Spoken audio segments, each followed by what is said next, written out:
The most dangerous trap in life is not always an enemy trying to destroy you. Sometimes it is someone who keeps asking you to save them. You give them your time, your energy, your money, your loyalty. And every time you pull them out of the darkness, they return with another disaster. The problem is not always that they cannot survive without you. Sometimes they have simply learned that you will sacrifice yourself before you let them face the consequences of their own choices. And the first person you must learn to recognize is the person addicted to their own chaos. Some people do not merely experience chaos, they gradually become dependent on it. There is always another crisis waiting around the corner. Another argument, another betrayal, another financial emergency, another person who has supposedly ruined their life. Every conversation begins with a disaster, and every disaster demands your attention. At first, you feel compassion. You listen carefully. You offer advice. You spend your time helping them solve the problem. Perhaps you lend them money. Perhaps you defend them. Perhaps you sacrifice your own peace because you believe this is what loyalty requires. For a moment, everything becomes quiet. Then the pattern begins again. A new crisis appears. And eventually, you must ask yourself a question that is uncomfortable precisely because it forces you to stop seeing the situation emotionally. Is this person unlucky, or are they participating in the creation of their own disasters? There is an important difference. Life can be cruel to anyone. Intelligent, disciplined, good people can experience terrible circumstances. One crisis proves nothing about a person's character, but repeated patterns reveal something deeper. The same reckless decision, the same type of relationship, the same financial mistake, the same unnecessary conflict, the same refusal to listen, the same dramatic collapse followed by the same desperate request for rescue. When the details change, but the structure remains identical, you are no longer looking at bad luck. You are looking at a pattern. Some people become so accustomed to disorder that peace begins to feel unfamiliar. When life becomes stable, they do not know what to do with themselves. Calmness forces them to sit with their thoughts. Stability removes the distractions they use to avoid confronting their own behavior. Chaos, however, gives them identity. There is always a story, always an enemy, always something urgent, always someone to blame. Their problems give them attention. Their suffering gives them an audience. Their crises create a reason for people to gather around them. And without realizing it, they may begin recreating the conditions they claim to hate. They choose people who repeatedly hurt them. They ignore warnings they have heard before. They make impulsive decisions and expect others to absorb the consequences. Then, when everything collapses, they return to the people who care about them. This is where you become vulnerable, because you see the immediate pain while ignoring the larger pattern.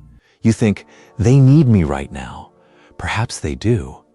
But need does not automatically make you responsible. You can help someone without becoming the system that prevents them from facing the consequences of their behavior. Every rescue teaches something. If you rescue a person once and they learn from the experience, your help may have strengthened them. If you rescue them repeatedly and nothing changes, your help may be teaching a different lesson. Someone will always come. Someone will always fix this. Someone will always pay. Someone will always forgive. Someone will always carry what I refuse to carry myself. Your compassion slowly becomes part of their survival strategy. And because you care, you may fail to see how expensive this strategy becomes for you. Their emergencies begin controlling your schedule. Their emotional problems invade your peace. Their debts become your worries. Their conflicts consume your energy. You start waking up and wondering what new disaster will appear today. That is when the relationship has crossed a dangerous line. You are no longer helping someone through a difficult period. You are living inside their cycle. The person addicted to chaos often has an extraordinary ability to make every emergency feel like the final one. This time is different. I've learned my lesson. I just need one more chance. And because you want to believe them, you help again. Hope is powerful. But hope without observation is dangerous. Do not listen only to promises. Look at behavior after the crisis passes. What changes? Do they make different decisions? Do they accept responsibility?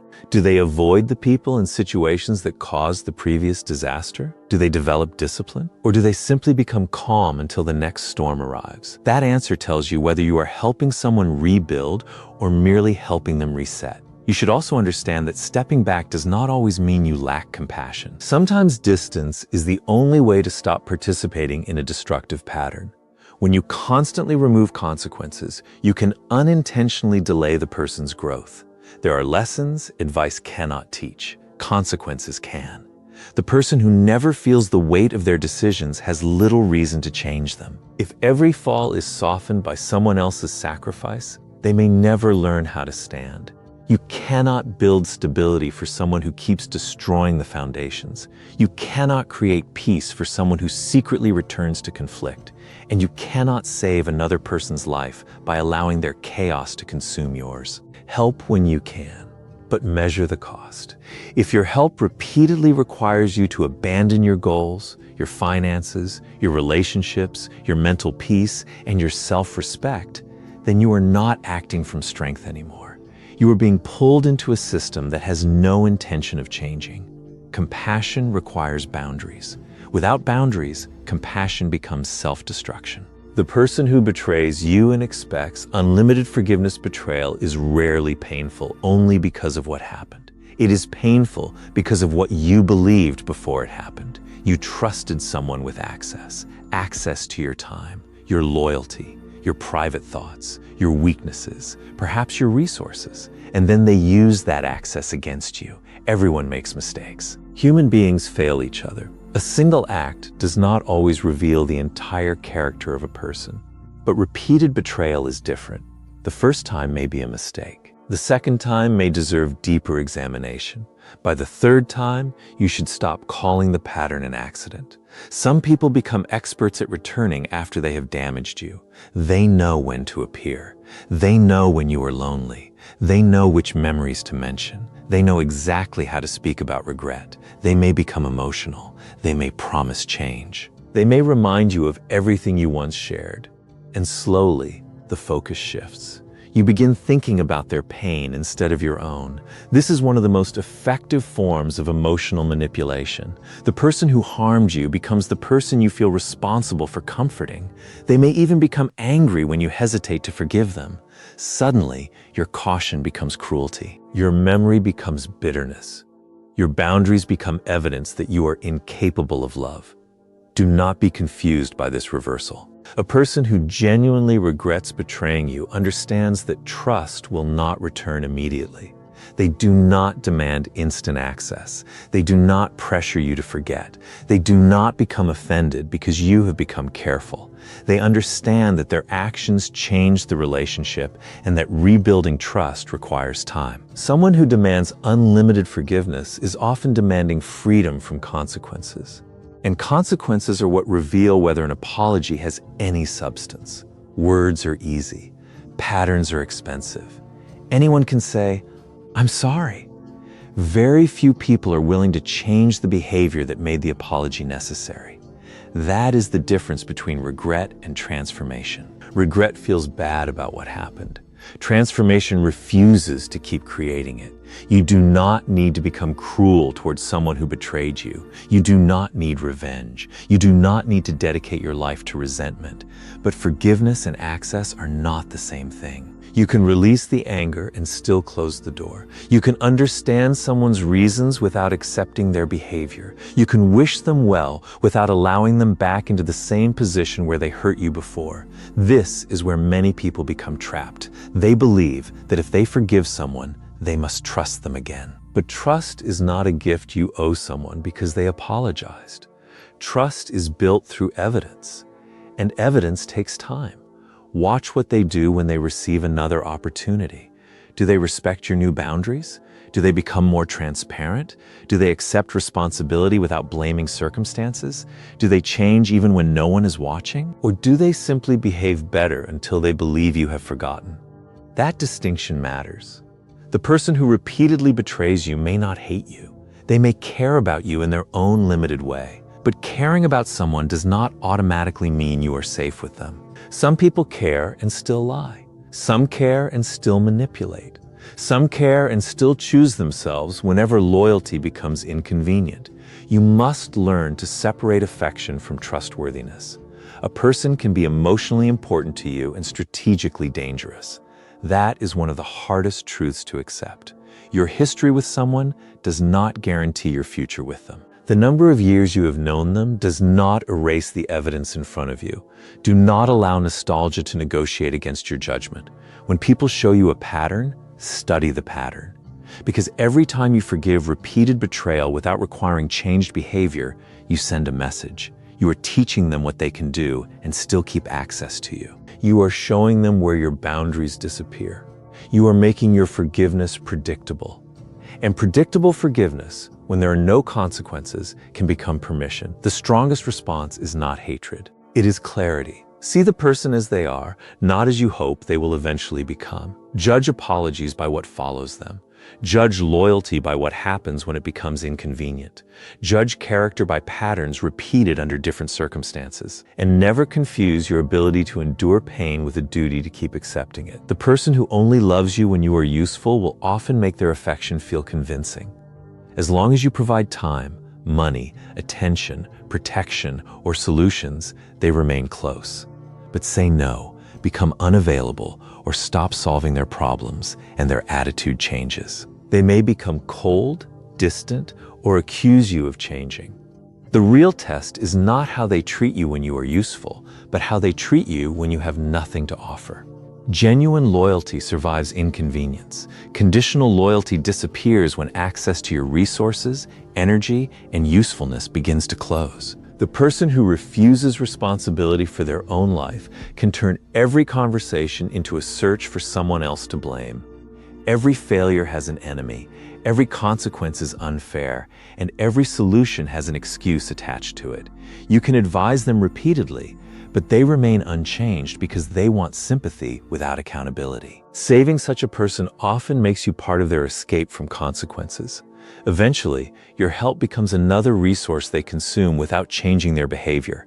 You cannot carry someone toward a better life when they refuse to take even one honest step in that direction themselves. The person who secretly resents your strength may come to you for guidance, support, or protection, yet slowly begin to dislike the very qualities that once attracted them. Your discipline reminds them of their excuses. Your confidence exposes their insecurity. Your progress creates comparisons they cannot escape. Instead of developing themselves, they may criticize your ambition, minimize your achievements, or feel strangely satisfied when you struggle. Be careful with those who benefit from your strength but resent its existence. Constantly saving them can deepen their resentment because every rescue reminds them of the dependence they secretly hate. The person who destroys you while you try to save them rarely demands everything at once. Their problems enter your life gradually. One emergency, one favor, one sacrifice, then another.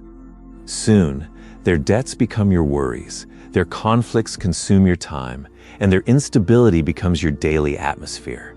You begin neglecting your goals while convincing yourself that they need you. But need is not responsibility. When helping someone repeatedly requires you to abandon your peace, resources, and future, you are no longer rescuing them. You are becoming another casualty of the chaos they refuse to confront. The person who uses your compassion as a weakness quickly learns that kindness can be manipulated. Every time you forgive, they push a little further. Every time you understand, they avoid accountability. They appeal to your guilt, your empathy, and your fear of seeming selfish until your boundaries begin to disappear. Genuine people appreciate compassion and try not to abuse it. Manipulative people study it and search for its limits. Do not confuse being understanding with being endlessly available. Your kindness should never become an open invitation for repeated disrespect, because compassion without boundaries can teach the wrong person exactly how much of you they are allowed to take. The person who never changes but always promises to can keep you trapped through hope. After every mistake comes a convincing apology, a new promise, and another emotional speech about how things will be different. For a while, their behavior improves just enough to restore your faith. Then the old pattern returns. They are not asking you to trust their actions. They are asking you to keep believing their potential. Stop judging people by the person they promise to become. Watch the person who repeatedly appears after the promises have faded, because time eventually exposes whether change was real or merely another strategy for keeping you close. The person who makes you feel guilty for protecting yourself understands that guilt can be a powerful form of control. The moment you create distance, say no, or protect your peace, they accuse you of becoming cold, selfish, or disloyal. They want your boundaries to feel like betrayal, so you return to the role they prefer. Genuine people may be disappointed by your decisions, but they do not punish you for having limits. Pay attention to those who only praise your kindness when it benefits them.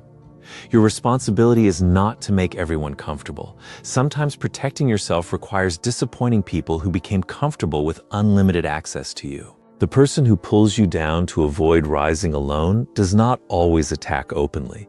Sometimes they discourage your ambitions, mock your discipline, tempt you back into old habits, or create problems whenever you begin moving forward.